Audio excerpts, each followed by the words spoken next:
You know that feeling you hit play on Netflix and a movie just starts? Instantly. Perfect quality. It feels so simple. Well, today, we're going to pull back the curtain on the absolutely mind-blowing engineering that makes that one little click possible. I mean, let's really think about this for a second. This is the big question, right? How can one single movie file play flawlessly on your tiny phone screen while you're on the train, but also on your friend's giant 4K TV and on a laptop with pretty terrible Wi-Fi? It seriously feels like magic, but it's not. It's just some of the most brilliant engineering out there today. Okay, so here's the first big secret. It's not one movie file, not even close. For every single movie or show on the platform, Netflix has to create hundreds, sometimes even thousands of different versions. Every single one is perfectly tweaked for a specific file format, for a specific screen resolution, and that's a massive, massive challenge before anyone even gets to watch anything. So let's dig into this first major hurdle. It's what Netflix engineers actually call the many versions problem. And it's all about prepping one single movie for a whole world of different screens. And you can see why it gets so complicated so fast. The version you need for your phone is totally different from the one for a huge TV. And then, and this is the big one, there's your internet speed. If your connection is blazing fast, great. Netflix sends you a gorgeous, high-quality file. But if you're on a weaker signal, it cleverly sends a smaller, more compressed file so you don't get stuck staring at that dreaded buffering wheel. It has to do this for every single possibility.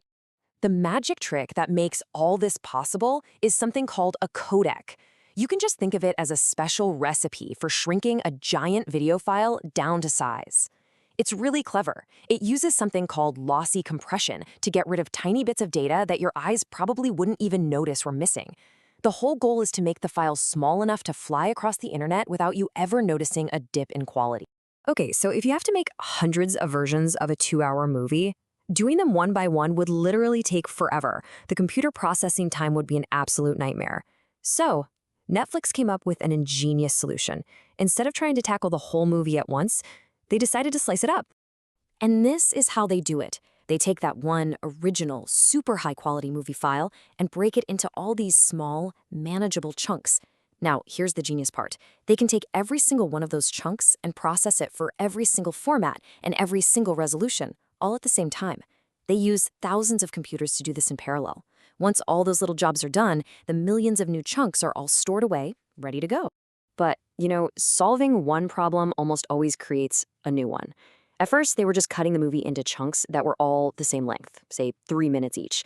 But imagine you're watching a huge action sequence. You're on the edge of your seat, the car's about to fly off a cliff, and the chunk ends. Your device has to quickly ask for the next piece, and that tiny little delay could cause a buffer right at the worst possible moment. Yeah, that would be a terrible experience, right? It would completely pull you out of the movie. So they got smarter. They evolved from those simple time-based chunks to a much more intelligent system, scene-based chunks. Now their computers actually analyze the film and group the chunks by scene. So when that car chase begins, your device grabs all the chunks for the entire scene at once. This makes sure it plays all the way through, perfectly smooth. It's all about protecting that seamless experience. All right, so all the files are sliced and diced, they're perfectly prepared and ready to stream. But that's really only half the battle. Now we've got to face the next huge challenge, the last mile dilemma. How do you get that movie from a server farm somewhere out in the cloud all the way to your TV, instantly? At this point, the enemy is just the laws of physics. Let's say Netflix's main servers are in the US. If you're in India and you hit play, your request has to physically travel thousands of miles across the internet to that server. Then the server has to send that giant video file all the way back to you. That huge round trip is what causes lag and buffering. And it all comes down to this really simple idea, which a Netflix engineer said perfectly. If there's lag, the user experience is bad because you wanted to see that seamlessly. Every bit of this incredible effort is just to protect that seamless feeling. So how did they solve the problem of physical distance? Well, this brings us to their truly game-changing solution, a program they call Open Connect. Honestly, the easiest way to think about it is that they figured out a way to put a tiny Netflix right inside your neighborhood. So this is an Open Connect box. It's basically a server, a big box full of hard drives that's owned and managed by Netflix. But here's the brilliant part. They partner with your local internet service provider all over the world, and they literally put these boxes right inside their buildings. Then, they fill up each box with all the most popular movies and shows for that specific area. So now when you press play, your request doesn't have to travel thousands of miles across the ocean. Nope, it just takes a quick trip down the road to that open Connect box sitting at your local ISP. The movie streams directly from there, making the whole connection incredibly fast and super stable. So, how much of a difference does this really make? Well, get ready for this. The impact is absolutely staggering. Today, about 90% of all Netflix traffic is served locally from these open Connect boxes. Almost everything you watch is coming from a server that is practically in your backyard. And this creates this incredible win-win-win situation. For you, the viewer, the experience is way better. Less buffering, faster start times. For Netflix, it takes a ton of pressure off their main servers. And for your local internet provider, it saves them a fortune because all that heavy video traffic stays local. It even lets Netflix load up those local boxes with specific content, like filling the ones in India with tons of Bollywood movies. It's just elegant. But of course, you want the newest shows, right? So how do they keep all these thousands of boxes up to date? Well, they do it while we're all sleeping. At around 4 in the morning, when hardly anyone is online, Netflix's main servers send a signal to all the local boxes, telling them what new shows and movies to download.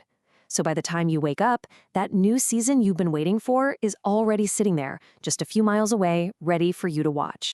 So when you put it all together, the thousands of versions, the intelligent chunking, the local delivery boxes, you get what I like to call the seamless illusion. Clicking play feels completely effortless, but it's really just the tip of a massive hidden iceberg of complexity. So, let's just quickly recap what we can learn from this amazing system. I think there are 3 huge lessons here. First, parallel processing. If you've got a massive problem, break it into tiny little pieces and attack them all at once. Second, intelligent design. Never ever stop improving your system based on how real people actually use it. And finally, strategic caching. Just close the physical distance. Get your stuff as close to your customers as you possibly can. It's a true masterclass in engineering. And all this really leaves us with one final thought. We just got a little peek behind the Netflix curtain. And it kind of makes you wonder, right? What other simple things that we use every single day are powered by the same kind of invisible, absolutely mind-bending complexity? Something to think about. Thanks for joining me for this one.